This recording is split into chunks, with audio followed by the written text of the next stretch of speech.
दोस्तों, आज हम आपको वह कहानी बताऊंगा। यह कहानी बुरे समय में आपको हिम्मत देगी। ये बात उस समय की है जब महात्मा बुद्ध अपने शिष्यों के साथ दूसरे गांव में जाकर प्रवचन दिया करते थे।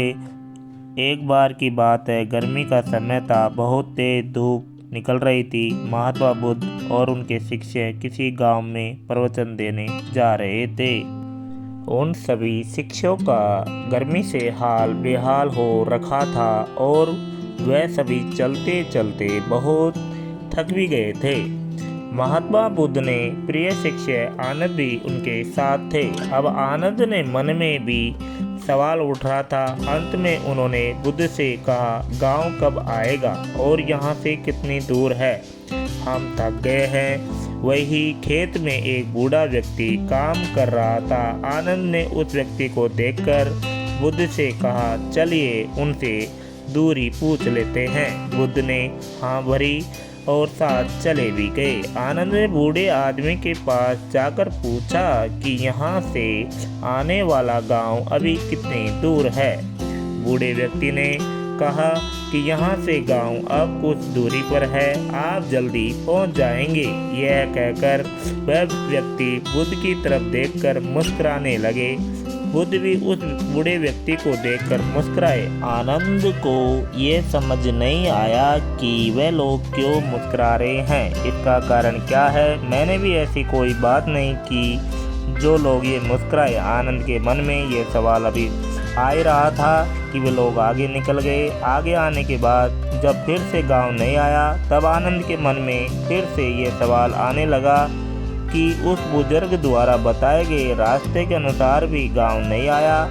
फिर आनंद को रास्ते में एक और महात्मा मिल गए। आनंद ने उन महात्मा को से फिर वही सवाल पूछा कि आगे आने वाला गांव और कितना दूर है। महात्मा ने कहा, ज़्यादा दूर नहीं है, बस 2-4 किलोमीटर दूर है। यह सुनकर आनंद ने मन ही मन सोचा, अब तो गांव पहुंच ही जाएंगे, पास में ही है। और तभी दोबारा से महात्मा बुद्ध रास्ते में मिले। दोबारा महात्मा को देखकर थोड़ा सा मुस्कुराए और महात्मा बुद्ध को देखकर थोड़ा मुस्कुराने लगे। और फिर से एक बार आनंद के दिमाग में सवाल उठने लगता है कि आखिर दोनों के आपस में मुस्कुराने का आखिर कारण क्या है। परंतु वे लोग आगे बढ़ने लगे। काफ़ी आगे आने के बाद गांव नहीं आया। तब अब आनंद ने एक बूढ़ी माता से फिर पूछा कि कितनी दूर है गांव। बूढ़ी माता ने कहा, बस कुछ कदम दूरी शेष है, अब गांव पहुंच ही गए हो। और एक बार फिर से वह बूढ़ी औरत और बुद्ध एक दूसरे को देखकर मुस्कुराने लगे।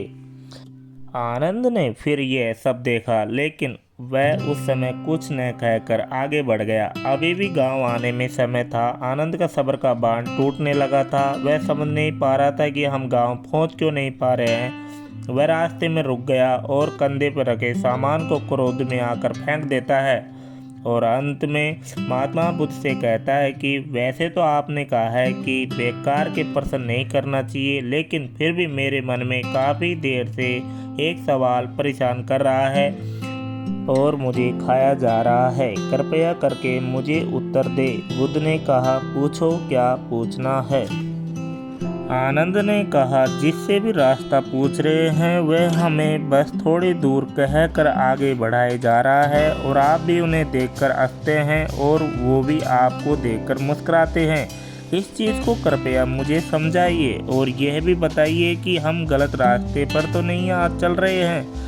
तभी गांव नहीं आ रहा है और इतना समय लग रहा है। बुद्ध आनंद की बात सुनकर कहते हैं, आनंद, हम बिल्कुल सही रास्ते पर जा रहे हैं। जिस रास्ते में हम गांव जा रहे हैं वहाँ के लोग मुझे जानते हैं, क्योंकि मैं पहले भी इस गांव में जा चुका हूँ और मुझे इस राह की दूरी भी पता है और यहाँ के लोग भी ये सब जानते हैं। और इसलिए ये लोग फिर से मुझे जाते देखकर पहचान कर मुस्कुरा रहे थे। और जिस तरह हम लोगों को उनके लक्ष्य प्राप्ति के लिए उन्हें उपदेश देते हैं और उन्हें अपने जीवन के पथ पर सफलता हेतु निरंतर चलने को प्रेरित करते हैं, ठीक बिल्कुल उसी तरह राह में मिले हर एक व्यक्ति को हमें हमारे कार्य पथ पर हमारे मंजिल की ओर निरंतर बढ़ते रहने का उपदेश और राह देते गया है, ताकि हम अपनी मंजिल तक पहुंच सके। बुद्ध की ये बात सुनकर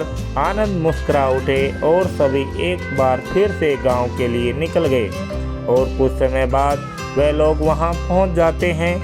अतः दोस्तों, जिस तरह बुद्ध और उनके शिष्यों को रास्ते में कई लोग मिलते हैं जो उन्हें मार्ग पर जाने के लिए प्रेरित करते हैं, ठीक उसी प्रकार हमारे जीवन में भी हमें किसी न किसी रूप में प्रेरणा मिलती रहती है। बस फर्क यह है कि हम उसे पहचान पाते हैं या नहीं। हमेशा याद रखें दोस्तों, जीवन में आगे बढ़ने के लिए अवसर हर किसी को मिलता है। यह हमारे ऊपर है, हमें उस अवसर को पहचान कर आगे बढ़ जाए और हाथ आए मौके को हाथ से जाने नहीं दे और साथ ही हमेशा अपने मंजिल के प्रति धैर्य बनाकर रखे। बेशक उसे मिलने में समय लगे, कठिनाई का सामना करना पड़े, लेकिन एक न एक दिन वह मंजिल जरूर मिलेगी और हम उससे प्राप्त कर लेंगे। तभी तो सभी मार्ग में मिले कठिनाई को भूल जाएंगे और उस जीत की खुशी को महसूस करेंगे। इसलिए धैर्य और शांति बनाए रखें। यह सफलता की सबसे महत्वपूर्ण और बड़ी कुंजी है। इसलिए दोस्तों, अगर मेरी ये कहानी आपको अच्छी लगे तो मेरे चैनल को ज़रूर सब्सक्राइब करें और मैं आपके लिए ऐसी कहानी लाता रहूँगा।